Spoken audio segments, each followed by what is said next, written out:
Le désir, le point de départ de toute réussite. Le désir est le moteur de toute grande réussite. Sans lui, aucune ambition ne peut voir le jour et aucun projet ne peut prendre forme. Nombreux sont les auteurs qui ont exploré cette idée, chacun apportant sa propre perspective sur la puissance du désir et son rôle dans la quête du succès. Ta réussite commence ici. Bienvenue sur la chaîne Fabrice Sodji. Ici, tu trouveras motivation, conseils puissants et stratégies pour réussir dans tous les domaines de ta vie. Si tu veux transformer ta vie, atteindre tes objectifs et rester inspiré chaque jour, abonne-toi maintenant et active la cloche pour ne rien manquer. Napoleon Hill, dans son livre « Réfléchissez et devenez riche », affirme que tout ce que l'esprit peut concevoir et croire, il peut le réaliser. Selon lui, le succès commence par un désir ardent, une volonté inébranlable d'atteindre un objectif précis. Il illustre cela avec l'histoire d'Edwin C. Barnes, qui, malgré son absence de ressources, a nourri un désir tellement puissant de travailler avec Thomas Edison qu'il a fini par réaliser son rêve. Cette obsession positive lui a permis de persévérer jusqu'à ce qu'une opportunité se présente. Ainsi, pour Hill, sans un désir profond, il n'y a ni motivation ni action efficace. D'un autre côté, Tony Robbins, dans Pouvoir illimité, souligne que le désir est le premier élément de transformation personnelle. Il explique que la différence entre ceux qui réussissent et ceux qui échouent repose sur la clarté et l'intensité de leur désir.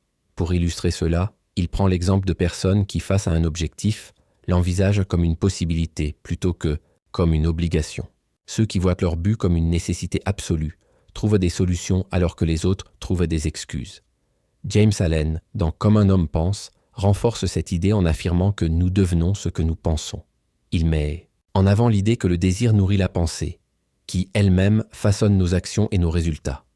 Selon Allen, une personne qui nourrit constamment un désir puissant pour une cause ou un objectif finira par l'attirer à elle par l'intermédiaire de ses actions et de ses choix quotidiens. Dans Les 7 habitudes de ceux qui réalisent tout ce qu'ils entreprennent, Stephen Covey insiste sur l'importance de commencer avec une vision claire.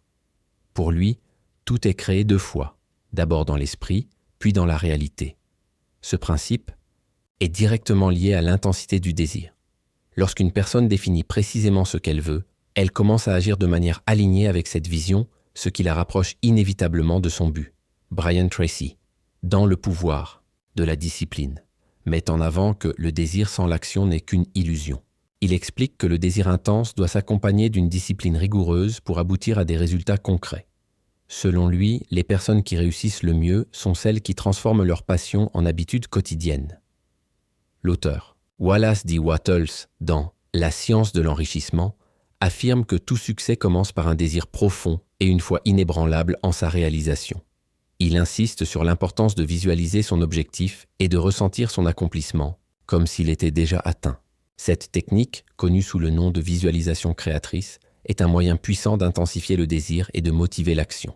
Dans L'Alchimiste, Paulo Coelho met en scène un jeune berger, Santiago, qui découvre que lorsque vous voulez vraiment quelque chose, tout l'univers conspire à vous aider à l'obtenir. Cette citation résume parfaitement l'idée selon laquelle un désir sincère attire les opportunités et les ressources nécessaires à sa réalisation. Earl Nightingale, dans Le plus grand secret du succès, explique que nous devenons ce à quoi nous pensons le plus souvent.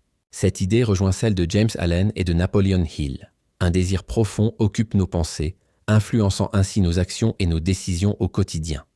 Enfin, Grant Cardone, dans La règle du 10X, affirme que la clé du succès est d'avoir un désir suffisamment grand pour supporter 10 fois plus d'efforts et de sacrifices que la moyenne. Pour lui, la plupart des gens sous-estiment l'effort nécessaire à la réalisation de leurs rêves, mais ceux qui nourrissent un désir d'une intensité exceptionnelle sont prêts à faire les efforts nécessaires pour réussir. Conclusion.